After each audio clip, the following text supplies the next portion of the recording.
বন্ধু পাহৰিলে যাবা দে বন্ধু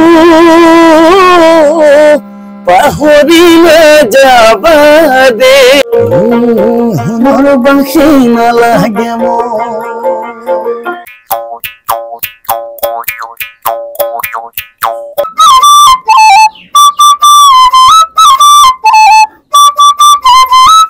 নমস্কাৰ গৌতম চৰাইদেউলৈ আপোনালোকক স্বাগতম জনাইছো আৰু গৌতম চৰাইদেউৰ প্ৰায় যোগাত্মক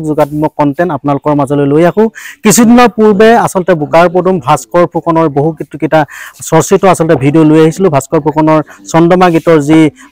সকলোৱে যেনেদৰে মৰম দিলে আৰু ভাস্কৰ ফুকনক আমি যিমান পাৰো গৌতম চৰাইদেউ উলিয়াই আনিবলৈ চেষ্টা কৰিলো আৰু আজিৰ দিনটোত ভাস্কৰ ফুকনৰ দৰে এজন ব্যক্তি মই চিনাকি কৰাই দিব বিচাৰিছো বিশেষভাৱে সক্ষম ব্যক্তি যিজনৰ নাম সনাতন গগৈ আৰু সনাতন গগৈ আসলতে বিশেষভাৱে সক্ষম হলো তেওঁৰ যিসমূহ কৰ্মসূচী আছে তেওঁ তেনে ধৰণৰ কামবোৰ কৰি যায় আসলতে সেইবাবে মই গৌতম চৰাইদেউ আপোনালোকৰ আগত চিনাকি কৰি দিব বিচাৰিছো আহক আমি সনাতন গগৈৰ লগত চিনাকি হওঁ সনাতনৰ পৰা আমি এটি গীত আৰম্ভ কৰিম গীত আৰম্ভ কৰিব পৰা পেপা বাঁহী সকলোৱে বজাব আৰু তেওঁ বহু কিছু কাম কৰিছে সেই কামখিনি আপোনালোকৰ লগত দেখাব বিচাৰিছো সনাতন গৌতম চৰাইদেউলৈ তোমাক স্বাগতম জনাইছো হয় ধন্যবাদ প্ৰথমে আমি এটি গীত হয়তো ভূপেন হাজৰিকাৰ গীতে আমি শুনিব বিচাৰিম নিশ্চয় মই ইয়াতে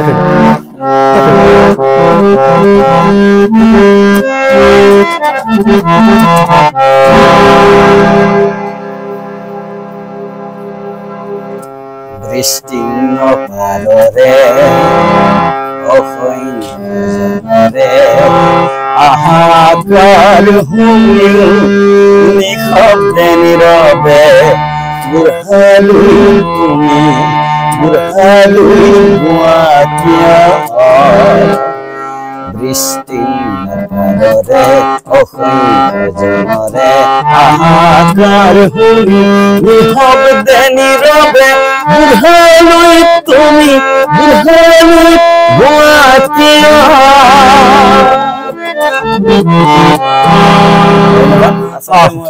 অসুস্থ হৈ আছো সেইকাৰণে ভালদৰে ধুনীয়া আছে পুনৰ সনাতনতে আমি বিস্তীৰ্ণ পাৰে গালো আৰু কিবা শুনিব পাৰি নিশ্চয়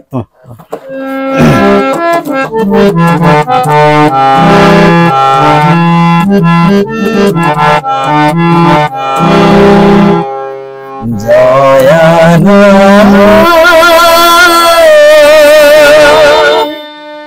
জয়ানা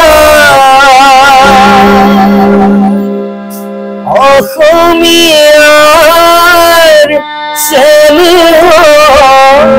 যি সতী জয় মতিনা জয়ানা জয়ানা জয়ানা জয়ানা বহুত ধুনীয়া তাৰপিছত এই ৰাজীৱ ফদিয়াৰ গীত পাৰি নেকি নিশ্চয় অকমান মই গাই দিছো যদিও অসুস্থ অৱস্থাত আছো মই এই ককাইদেউ বহুত ভাল পাওঁ গীতবিলাক আৰু ককাইদেউৰ লগত মোৰ ভাল ঘনিষ্ঠতা আছিলে হয় হয় মই ফোন কৰিছিলো ইয়াত আমাৰ ইয়াত ধুনীয়া পথাৰত প্ৰগ্ৰেম আছিলে 10 দিন মানৰ তেখেত স্বৰ্গগামী হোৱা 10 দিন মানৰ আগতে মই ফোন কৰিছিলো তেখেতক তেখেতে কৈছিলে ভাইটি গৈ আছো বুলি আৰু তেখেতৰ কাৰণে মই এটি গীতো লিখিছিলো কিন্তু হয় সম্পূৰ্ণ নহলগৈ আৰু মানে এই গুৱাহাটীত তেতিয়া মোৰ এক্সামো চলি আছিলে আৰু মানে বহুত মানে কষ্ট আছিলে আৰু মই যাব নোৱাৰিলো বহুত তাৰ বাবে বহুত আজি দুখ লাগে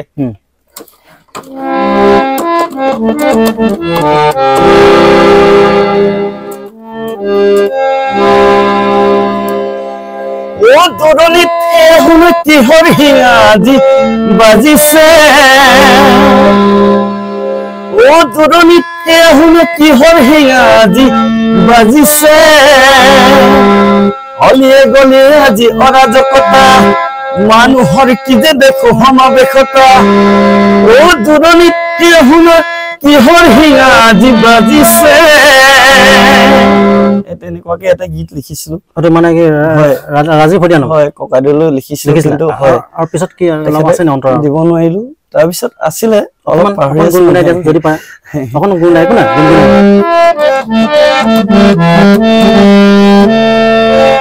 ৰণৰ শিঙানে খঙৰ শিঙা ৰণৰ শিঙানে খঙৰ শিঙা তাৰি পায় ও দূৰণিতে শুন কিহৰ শিঙা বাজিছে তেনেকে লিখিছিলো মানে তেওঁ অহা হলে তাৰমানে সেই গীতটো উপহাৰ দিলে উপহাৰ মানে তেখেতে গীতটো কৰিমেই বুলি কৈছিলে হয় নিশ্চয় এই মাঘ বিহুৰ পাছত প্ৰগ্ৰেম আছিল কথা আছিলে হয় ইয়াতে কিন্তু সেইটো দিয়া নহল আৰু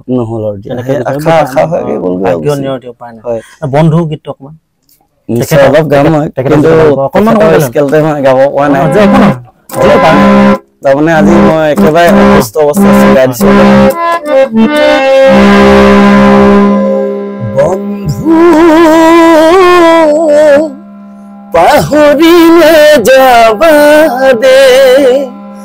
বন্ধু পাহৰিলে যাবা দে জীয়নাতৰ ভাওলৈ উমলা স্মৃতি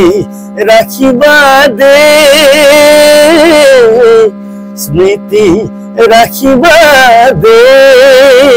বন্ধু পাহৰি নাযাবা দে অতি সুন্দৰকৈ আচলতে সনাতনে গাইছে কিছু স্বাস্থ্যৰ কিছু আচলতে অকমান অসুবিধা হৈছে তথাপিও আচলতে এনেধৰণৰ শিল্পীসকলক আমি উলিয়াই নিব লাগে আজি ভাস্কৰ ফুকনক যেনেদৰে আচলতে উলিয়াই নিছে তেওঁ গীত ইতিমধ্যে বাণীবদ্ধ কৰিছে সনাতনৰ দৰে শিল্পীসকলক আমি মঞ্চ দিব লাগে আচলতে আমি যিসকল শিল্পীক মঞ্চ দিব লাগে আমি আচলতে মঞ্চ দিব নিবিচাৰোঁ আৰু লাখ লাখ টকা খৰচ কৰি আমি কিছুমান শিল্পীক মঞ্চ দিওঁ যিসকল লোকক মঞ্চ দিওঁ তেওঁলোকে কিন্তু সমাজৰ কাৰণে বিশেষ কাম কৰা নাই আজি ৰাজীৱ ফদিয়াৰ দৰে আচলতে লোকক আমি বিশেষভাৱে মঞ্চ দিলোঁ যাৰ কাৰণে এটা সম্পদ আমি হেৰুৱালো সনাতনৰ দৰে ব্যক্তি বিশেষভাৱে সক্ষম কিন্তু নাজানে কি বাঁহৰ কামৰ পৰা আৰম্ভ কৰি বাঁহী পেঁপা সকলোৱে বজাব বাঁহী বজাব অলপ কিছু সময়ৰ পিছত কিন্তু হাৰমনিয়াম লৈ প্ৰতিটো গীতে কোনজন শিল্পীৰ গীত গাব নোৱাৰে আৰু নিজে তেওঁ কেইবাটাও গীত গাইছে আৰু কেইবাটাও গীত বাণীবদ্ধ কৰিছে আৰু তেওঁ বহু নতুন গীত আছে মই শুনিম তেওঁ আচলতে বাণীবদ্ধ কৰিবলগীয়া আছে কোনো ব্যক্তি আচলতে এজনৰ সহায় কৰিবলৈ কাষ চাপিয়া বা গীত প্ৰকাশ কৰিবলৈ আহে সনাতনে বহু গীত লিখি দিব পাৰিব আৰু সনাতনে খুব সুন্দৰকৈ গায়